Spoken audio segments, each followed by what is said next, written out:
Política de memória ou dever de memória? Qual termo seria o mais exato, o preciso?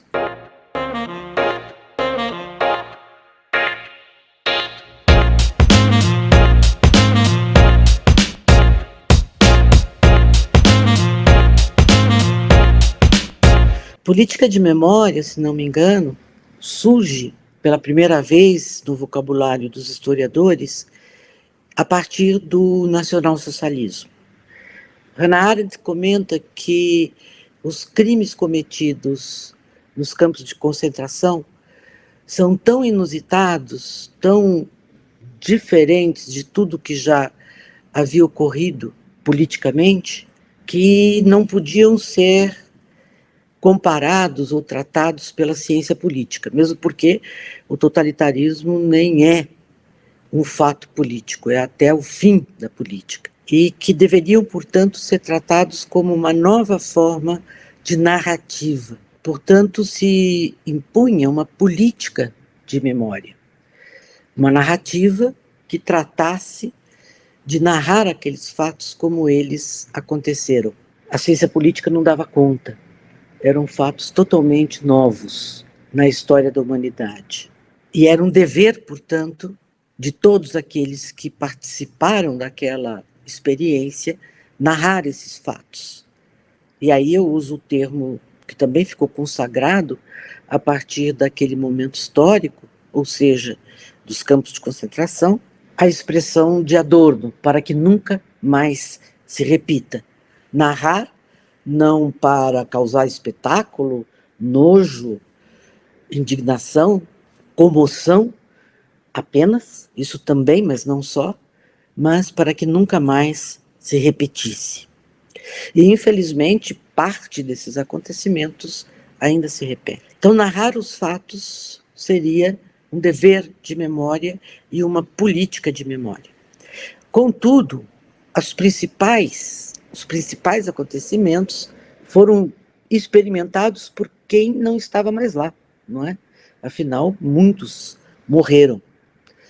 E parcela dessas pessoas eram sobreviventes. Então, nesse sentido, as vítimas se tornaram os principais testemunhos.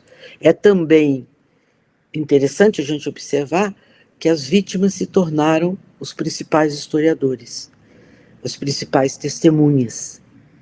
E é nesse sentido, então, que nós vamos ter como política de memória estes homens documentos, essas mulheres documentos, vamos dizer assim, que vão narrar o que elas viveram, o que elas presenciaram nos campos de concentração. A partir de então surgem diversos arquivos, diversos centros de memória que narram esses acontecimentos. Eu creio que o mais numeroso deles foi aquele colecionado, né, o feito a partir da iniciativa do Spielberg, o mesmo que fez o filme talvez o mais famoso de todos sobre os campos de concentração, que foi o filme Lista de Schindler.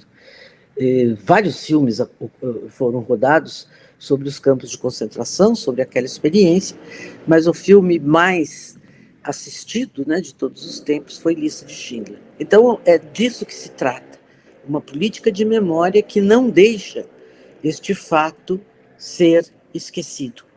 Então a política de memória passa a ser reeditada, passa a ser um exemplo, né, a partir deste acontecimento, para outros momentos da história. Aquilo que queremos que não mais se repita, como é o caso das ditaduras latino-americanas, no Brasil, na Argentina, no Chile, no Uruguai, no Paraguai, como também aquilo que queremos que se repita e que se transformam, então, em grandes monumentos, monumentos à independência, monumentos à abolição da escravidão, monumentos em favor da anistia, movimentos em favor da democracia e assim sucessivamente.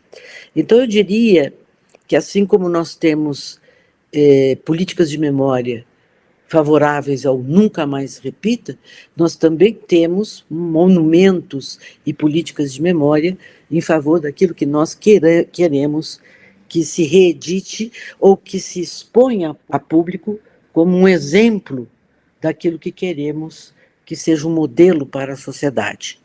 Nesse sentido, entra em jogo também algo que nós colocamos, nós historiadores, como a memória em disputa, ou seja, a memória plural, a história plural, e muitos dos acontecimentos são acontecimentos que alguns querem que se repita, nada se repete de forma idêntica, mas muitos querem que seja um exemplo a ser tomado como modelo, e outros não querem que se repita.